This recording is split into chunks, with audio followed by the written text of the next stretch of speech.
Bonsoir à tous, merci de nous suivre sur RTI 1, les titres de ce 20h. Les relations historiques entre la France et la Côte d'Ivoire, les présidents ivoiriens et français en ont parlé. Le chef de l'État ivoirien Alassane Ouattara a été reçu par le président Emmanuel Macron en marge des commémorations de l'armistice de 1918. C'est la reprise ce lundi à La Haye du procès de l'ancien chef de l'État ivoirien Laurent Gbagbo et de l'ex-leader du Congrès panafricain des jeunes patriotes Charles Blé Goudé. Ils sont poursuivis pour des crimes contre l'humanité commis durant la crise post-électorale en Côte d'Ivoire. Les agents de santé du service public ivoirien mettent fin à 5 jours de grève. La Cordi Santé a levé son mot d'ordre de grève, mais les négociations continuent. Elles portent essentiellement sur les conditions salariales. Le service a repris dans les centres hospitaliers universitaires et centres de santé communautaires. Et puis l'opposition congolaise a fini par s'accorder sur le choix du candidat unique pour l'élection présidentielle du 23 décembre prochain. Martin Fayoulou a été désigné par les 7 principaux chefs de file de l'opposition après 3 jours de négociations facilitées par la fondation Kofi Annan. Bienvenue à tous dans le 20h de ce lundi. Il a pris part à Paris à la commémoration du centenaire de l'armistice de 1918, symbole de la fin de 4 années de guerre dévastatrice. Le président ivoirien a échangé ce lundi avec son homologue français. Les présidents Alassane Ouattara et Emmanuel Macron ont parlé des relations historiques et exemplaires entre leurs deux pays. Chiram Kofi Abola. Une rencontre à l'Élysée ce lundi entre le président de la République de Côte d'Ivoire, Alassane Ouattara, et son homologue français Emmanuel Macron. Le chef de l'État ivoirien a été reçu en fin de matinée par le président français pendant environ 40 minutes. Le temps donc d'un échange, mais l'occasion surtout pour le président ivoirien de dire un mot sur l'excellence des relations entre les deux pays et de saluer l'idée de paix soutenue par la commémoration la veille du centenaire de l'armistice 1918. Nous avons été là pour le centenaire, c'était un événement émouvant. J'ai félicité le président Macron pour les dispositions prises, pour son message, pour la paix. Vous savez, la Côte d'Ivoire a toujours prôné la paix avec notre premier président. La Côte d'Ivoire tient à la paix et par conséquent, cet événement mondial est une preuve encore de l'attachement de la France et aussi bien sûr de la Côte d'Ivoire, à ce que nous continuons d'avoir un monde de paix, un monde en paix. Voilà. Nous avons échangé également sur les questions bilatérales. La Côte d'Ivoire va bien, économiquement, politiquement, sécuritairement et diplomatiquement. Et nous continuerons. Le taux de croissance élevé de plus de 7% depuis 8 ans et je pense dans les 3 ans à venir, ça continuera d'être au même niveau. La pauvreté baisse, les services sociaux s'améliorent et nous sommes très confiants quant à l'avenir de notre pays. Une occasion également saisie par le président ivoirien pour situer une fois de plus l'opinion sur la transparence des élections tenues récemment en Côte d'Ivoire. Mon rassemblement des Oufouettis a gagné 125 communes sur 200. Il y a quelques communes où il y a eu des difficultés. Ça se passe en France, ça se passe dans d'autres pays. Ce n'est pas une crispation. Il y a des personnes qui, quand elles gagnent, tout va bien. Quand elles perdent, rien ne va plus. Et vous savez, nous avons des institutions en Côte d'Ivoire qui fonctionnent et elles sont libres de fonctionner en toute indépendance. Je fais confiance aux institutions de mon pays. Pour rappel, cette entrevue avec le président Macron se déroule 24 heures après la cérémonie commémorative du centenaire de l'armistice à laquelle le président Alassane Ouattara a pris part, à l'instar de plusieurs autres chefs d'État et de gouvernement. La présence du président ivoirien dans la capitale française se justifie aussi par la tenue du Forum de Paris sur la paix, cette rencontre au cours de laquelle il a été représenté par le ministre d'État, ministre de la Défense de Côte d'Ivoire, Ahmed Bakayoko, se veut une plateforme de projet, l'objectif étant de faire avancer la paix par une meilleure gouvernance mondiale et de favoriser tout ce qui concourt à faire baisser les tensions internationales. Eux n'étaient pas français, mais ils ont combattu aux côtés de la France lors de la Première Guerre mondiale. Les anciens combattants venus de Côte d'Ivoire ont été incorporés au bataillon de tirailleurs appelé tirailleurs sénégalais. Ces anciens combattants se souviennent de cette époque à Boussanogo. Ils ont quitté leur pays, la Côte d'Ivoire, pour prêter main forte à la France lors de la Première et Seconde Guerre mondiale. Engagés ou volontaires, ils ont été incorporés dans les bataillons de tirailleurs. On les appelait les tirailleurs sénégalais. Sous l'instigation du général Faidherbe, alors gouverneur du Sénégal, Napoléon III a signé à Plombert-les-Bains, dans les Vosges, le 21 juillet 1857, un décret créant une infanterie africaine, avec pour appellation tirailleurs sénégalais. Entre 1914 et 1918, plusieurs hommes sont recrutés en Afrique occidentale française, AOF. Ils sont présents sur le front de France et participent au combat. Ce qui nous intéresse surtout, c'est la part active que la Côte d'Ivoire a prise dans cette guerre. Très peu peuplée. À l'époque, elle a pu recruter 22 944 tirailleurs. Elle a eu à envoyer 18 790 sur le front. 3 467 seront tués, 763 seront portés disparus. On est monté le 1er juin 1952 pour la France. Et on a débarqué à Bordeaux le 12 juin 1952. Et on est parti à Fréjus. Arrivé à Haïphong, si tu descends du bateau, on te donne ton fusil, ta cartouchière, ton michette. Et les autres habits, on met dans un autre camion. Leurs faits d'armes sont très nombreux. Cependant, certaines batailles ont particulièrement marqué les mémoires. J'ai fait Haïphong, j'ai fait Kenan, j'ai fait Dokson, j'ai fait Aouye. Et je suis l'un des rescapés de Demefou où je suis assis aujourd'hui. De retour au pays, ils ont laissé derrière eux un ami, un frère, mort au combat. Aujourd'hui, les souvenirs sont douloureux. J'avais des camarades qui m'ont laissé comme ça. Et puis l'autre m'a dit, Christophe, mon ami, je vais te quitter. Je l'ai posé, où tu vas? C'est fini pour moi. Parce qu'il a reçu des balles des ennemis. Nous sommes installés, et puis dans ce coup, minuit, on arrive dans le secteur où on s'en va dans la compagnie. Je trouve un grand frère qui est de la classe de 1949 et ils ont fini leur séjour. Et il a dit, petit frère, tu es venu ici, il faut te comporter bien. Et à 4 heures du matin, les ennemis ont attaqué notre opposition. Et à 6 heures du matin, il a été tué sur mes yeux. À cela s'ajoute la vue des premiers blessés, des premiers morts, parfois entassés sans précaution. Hans Schmidt, qui est le président de la République, il a donné l'ordre que tout ce qui concerne Français qui est mort dans son pays, il faut déterrer ce corps et envoyer en France. On me donne 60 prisonniers de guerre pour déterrer le corps. Il faut charger le bateau, arriver au large de la mer, tu verses. Les anciens combattants de Côte d'Ivoire se sont retrouvés au sein d'une association qui totalise à ce jour plusieurs années d'existence. L'association fraternelle des anciens combattants de Côte d'Ivoire comprend 1002 membres, dont 800 sont bien portants et le plus âgé a 97 ans. Direction La Haye, c'est la reprise ce lundi des audiences devant la Cour pénale internationale de l'ancien chef de l'État ivoirien Laurent Gbagbo et de l'ex-leader du Congrès panafricain des jeunes patriotes Charles Blé Goudé. La défense plaide l'acquittement. Gabriel Zani.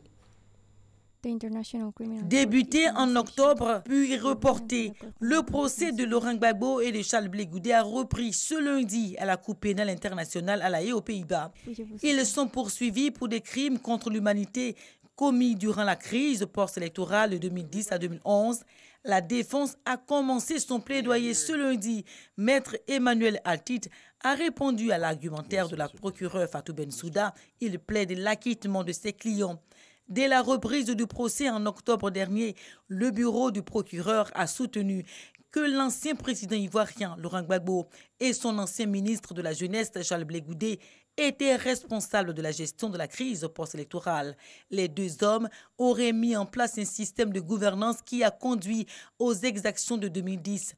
L'accusation avait démontré qu'il y avait eu une planification de manière systématique de l'usage de la violence contre les civils. Mais aujourd'hui, l'accusation n'a pas suffisamment de preuves pour condamner leurs clients, selon les avocats de la défense qui demandent un abandon des charges. Pour eux, l'enquête du procureur est incomplète. Les pièces d'accusation sont fragiles parce qu'elles ne reposent sur rien, pour reprendre les propos des avocats. L'exposé de ces audiences de la défense est de démontrer que la procureure n'a pas pu prouver l'existence d'aucun ordre de nature illégale ou criminelle donné par les accusés. Ici à Abidjan, on s'intéresse à la rencontre de l'Union africaine de radiodiffusion. Les réflexions ont porté sur les droits de retransmission des événements sportifs. Les gouvernements africains ont été exhortés à soutenir la position de l'Union afin d'apporter des solutions idoines relatives aux droits de transmission. Amadou Ouattara. Réunis à Abidjan, des directeurs généraux de l'Union africaine de radiodiffusion, UAR, recommandent que les gouvernements s'intéressent davantage aux droits de retransmission des événements, surtout les événements sportifs. Cela afin de permettre aux populations africaines de suivre les 10 événements. L'Union africaine de radiodiffusion réitère notamment la nécessité de revenir à des négociations sportives respectant l'indivisibilité du continent africain, recommande notamment de mettre fin aux pratiques non fondées de segmentation des droits visant à balkaniser le continent. L'UAR recommande que seule une loi relative aux conditions de retransmission des événements sportifs est à même de mettre fin à de telles injustices. L'UAR ne se contente pas de faire que des recommandations. Cette union a également des actions concrètes. Ces actions qui visent à démontrer ses capacités de produire et de diffuser ensemble, pratiquement aux mêmes heures, des émissions de qualité. Elle se donne donc l'occasion de le prouver à travers l'émission à venir Eyyoubi Safari Show. Pourquoi safari? Parce que c'est un mot qui est typiquement africain. Et déjà, parce que le safari rappelle l'aventure, rappelle le voyage, etc. Donc, nous voulons faire voyager les populations à travers une très belle émission musicale. Nous allons diffuser sur 48 pays, avec 54 chaînes de télévision, publiques et privées, je précise. Et nous escomptons un peu plus de 800 millions de téléspectateurs ce jour-là. D'ailleurs, nous organiserons un voting. C'est un show télévisé qui se veut de haut standing et qui sera diffusé sur le réseau de l'UAR en direct depuis Abidjan en mars 2019. Il vient tout juste de regagner la capitale économique ivoirienne. Le président Alassane Ouattara a participé à la conférence sur le partenariat G20 Afrique en Allemagne et ensuite à la commémoration du centenaire de l'armistice de la Première Guerre mondiale. Après 5 jours de grève, les agents de santé des hôpitaux publics de Côte d'Ivoire ont repris du service. Au centre hospitalier universitaire de Cocody, le travail a repris depuis hier dimanche, suite donc à la levée du mot d'ordre de grève du syndicat Cordi Santé. Tous les services sont ouverts, tout comme au CHU de la commune de Yopougon. Didier Nguessan. Centre hospitalier universitaire de Cocody. Le travail ici a repris depuis hier dimanche suite à la levée du mot d'ordre de grève du syndicat Cordi Santé. Ce lundi matin, tous les services sont ouverts, notamment les urgences et l'hospitalisation pour la prise en charge des patients. On est venu ce matin pour voir un chirurgien pédiatrique, mais ils nous ont reçu. Le travail a repris. Même constat dans la commune de Yopougon. Les établissements sanitaires grouillent de monde. C'est le cas au CHU où les services d'urgence avaient maintenu un service minimum pendant la grève. Tout mon personnel est là.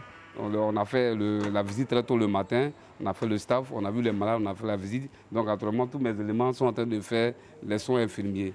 Au CHU de Trècheville, médecins, infirmiers et sages-femmes sont également à leur poste. Depuis ce matin, 8 heures, il y a eu des consultations d'urologie qui se poursuivent, des consultations de chirurgie générale endocrino, de cancéro. La traumatologie, c'est l'après-midi. Les consultations pré-anesthésiques sont terminées et puis il y a les consultations de chirurgie pédiatrique de l'autre côté là. Le travail a repris totalement et complètement. Après 5 jours de grève, les revendications des agents de santé ont laissé la place au respect du serment d'Hippocrate. Un projet multisectoriel de nutrition et de développement de la petite enfance a été lancé ce lundi. 13 ministères sont impliqués dans la mise en œuvre de ce projet. Il vise à réduire le taux de prévalence de la malnutrition chronique, actuellement estimé à 21,6%. Mahama Traoré. Faible niveau d'éducation des populations, faible accès à l'eau potable, pauvreté. Des causes qui expliquent la malnutrition chez les enfants de moins de 5 ans. Ils sont ainsi exposés à des retards de croissance ou encore à des risques de malnutrition aiguë. Pendant que la femme enceinte, que l'enfant est dans le ventre de sa mère, il va puiser les éléments nutritifs chez sa mère. Je prends la carence en fer. Si la mère est anémiée, l'enfant va puiser que ce qu'il peut avoir comme fer chez sa maman. Et s'il n'en a pas assez, donc l'enfant va sortir anémié. Ou l'enfant peut sortir avec un petit poids de naissance. Nourrir convenablement l'enfant durant ses 1000 premiers jours, soit de 0 à 2 ans, afin d'éviter tout risque de malnutrition. C'est la réponse que propose le gouvernement à travers le projet multisectoriel de nutrition et de développement de la petite enfance. Objectif, réduire le taux de prévalence de la malnutrition chronique estimé à 21,6%, celui de la malnutrition aiguë à 6% et booster les 23,5% de taux d'allaitement maternel exclusif. Les régions du Nord, du Nord-Est, du Nord-Ouest, du Centre-Ouest et du Sud-Ouest sont les plus affectées. Par ailleurs, certains indicateurs tels que l'anémie et la surcharge pondérale sont tout aussi précaires. De nombreuses actions sont déjà en cours dans tous les secteurs. Cependant, pour un meilleur impact, quelques défis majeurs méritent d'être relevés. Ce projet se veut novateur dans ce principe d'intervention basé sur la synergie dans l'action et la convergence vers les communautés avec un focus sur les 1000 premiers jours. Il contribuera à renforcer les interventions de nutrition et de développement de la petite enfance dans 14 régions administratives, considérées comme des zones à forte prévalence et à prévalence intermédiaire de malnutrition, selon le phasage du plan national multisectoriel de nutrition. Le projet multisectoriel de nutrition et de développement de la petite enfance est piloté par le Conseil national de nutrition pour un coût global de 32 milliards de francs CFA, entièrement financé par la Banque mondiale. La Côte d'Ivoire investit dans le domaine de la nutrition et aussi dans le secteur pharmaceutique. L'Université du Commonwealth de Virginie aux États-Unis et le ministère ivoirien de l'Enseignement supérieur et de la Recherche scientifique ont signé une convention. Elle va permettre au pays de devenir autosuffisant en matière de soins de haute qualité et à un coût abordable. Marie-Laure Gorin.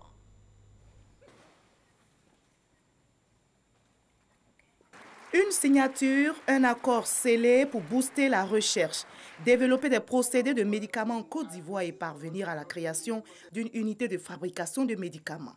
L'enjeu est important.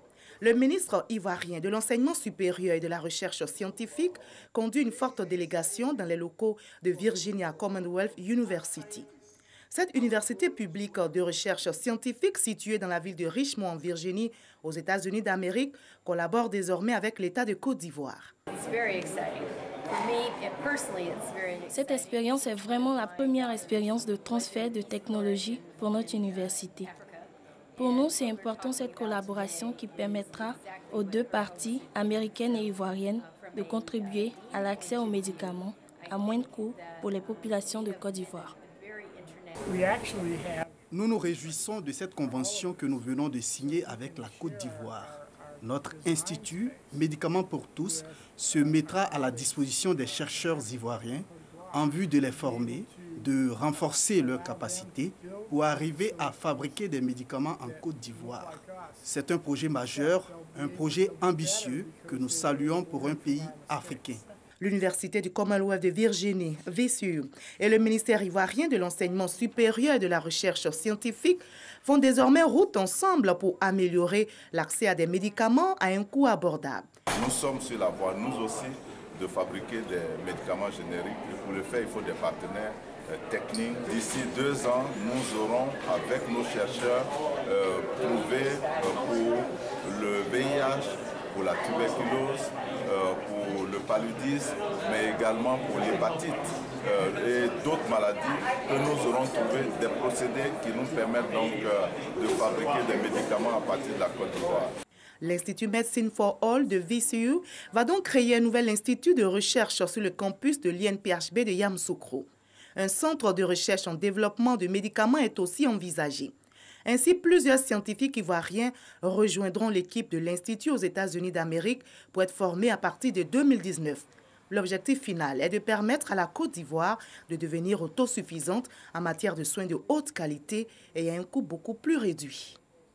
Sur le sol ivoirien, le Salon international des équipements et des technologies de transformation de l'ANACAD a refermé ses portes.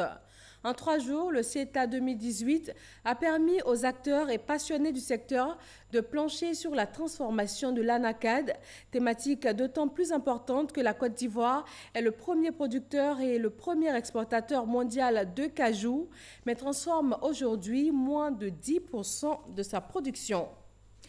Même problème pour la filière mangue avec une production qui va jusqu'à 150 000 tonnes par an, mais la Côte d'Ivoire ne transforme qu'environ 1% de sa production. Les acteurs ouest-africains de la filière se sont réunis pour faire le bilan de la campagne 2017-2018. Ils se mobilisent pour venir à bout de la mouche des fruits, un parasite qui détruit les récoltes. Lansine Bakayoko. La mangue ouest-africaine est sous la menace des mouches de fruits. Ces asticots responsables des pourritures secondaires et des problèmes de conservation. Le plan d'action 2017-2018 mis en route par la CEDEAO a abouti à des réalisations pertinentes.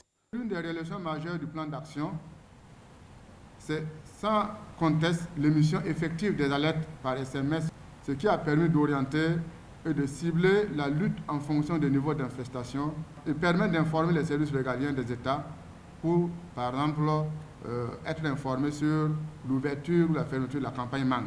Au niveau de la sous-région, la campagne mangue 2017-2018 a vu le recul du nombre des interceptions de mangue aux frontières de l'Europe. Ces interceptions sont tombées à 48, soit le niveau le plus bas enregistré depuis 2015.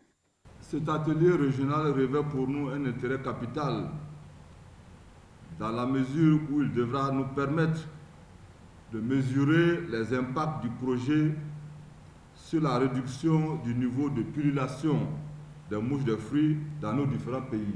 Pour améliorer la compétitivité de la filière, la CEDEAO a initié le projet de soutien au plan régional de lutte et de contrôle des mouches de fruits, un plan de 15 milliards de francs CFA. Une ligne de financement de 76 millions a même été inscrite au budget 2017. Ce projet vient à point nommé pour consolider les efforts du gouvernement à travers le renforcement de la surveillance, le renforcement des capacités des acteurs, la diffusion des méthodes de lutte et une meilleure condition dans les pays bénéficiaires.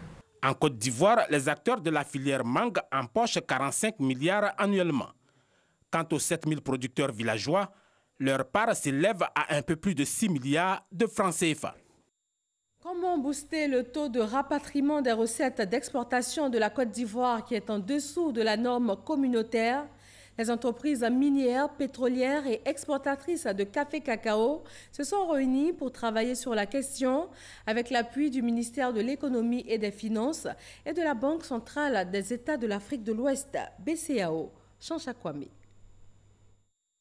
Avec un taux de rapatriement des recettes d'exportation de 30% en 2017, avant d'avoisiner les 50% à fin juillet 2018, la Côte d'Ivoire occupait la dernière place au sein de l'Union économique et monétaire ouest-africaine UEMOA. Ces chiffres, selon la BCAO, demeurent faibles par rapport à la norme communautaire et confirment la persistance du non-respect des procédures réglementaires par les banques et certains opérateurs du secteur pétrolier, minier et du café-cacao. Après vérification auprès des banques, nous avons constaté que le problème se posait plus au niveau des banques que des exportateurs qui ont l'obligation, selon la réglementation douanière, de rapatrier au plus tard 150 jours après expédition de la marchandise. Quand une banque accepte de financer vos activités, elle va toujours vous demander de couvrir les risques de fluctuation de vos cours. Donc ça consiste à vous obliger à vendre votre production à un prix prédéterminé qui va sécuriser le remboursement de la dette de la banque.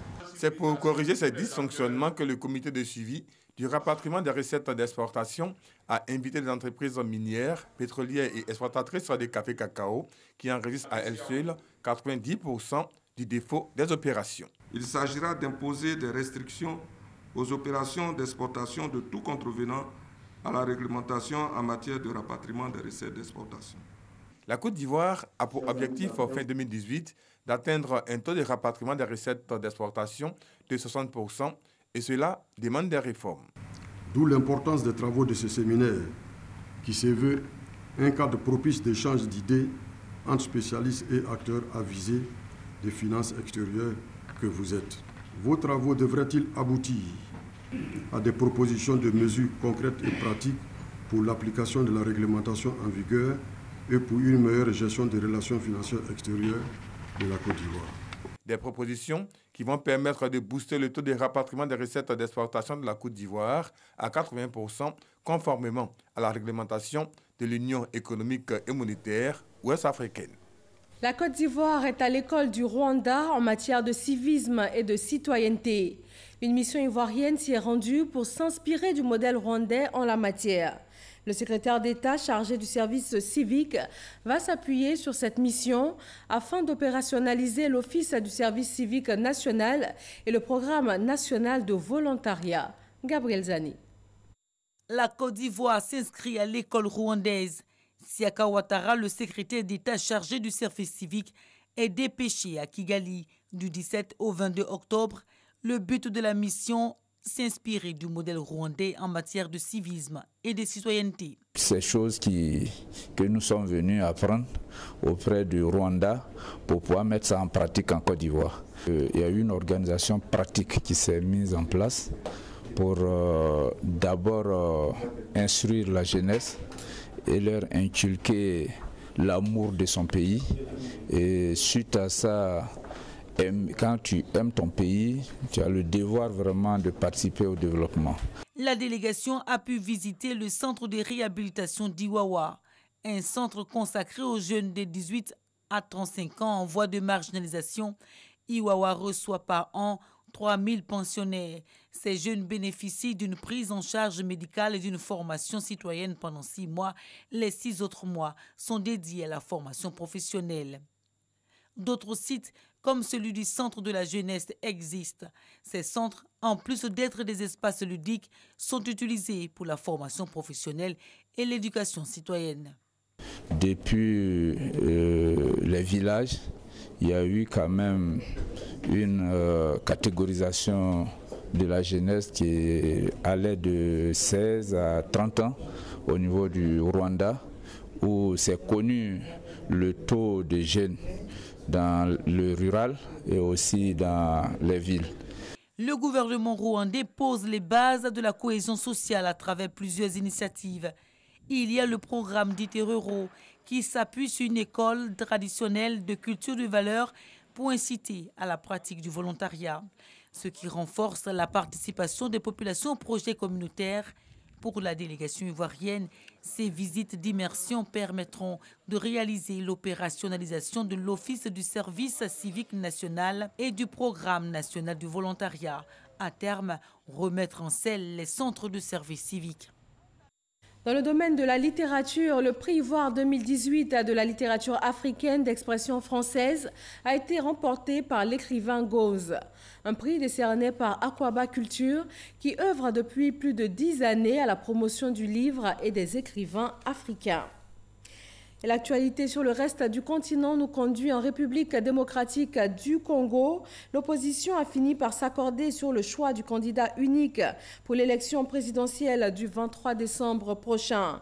Martin Fayoulou a été désigné par les 7 principaux chefs de file de l'opposition après 3 jours de négociations facilitées par la fondation Kofi Annan. Et rappelons pour terminer que le chef de l'État ivoirien est arrivé ce soir sur le coup de 20h à Abidjan. Le président Alassane Ouattara a participé à la conférence sur le partenariat G20 Afrique en Allemagne et ensuite à la commémoration du centenaire de l'armistice 1918, marquant la fin de la Première Guerre mondiale. Et c'est tout pour ce 20h. Merci à tous de l'avoir suivi. Très bonne fin de soirée sur RTI 1.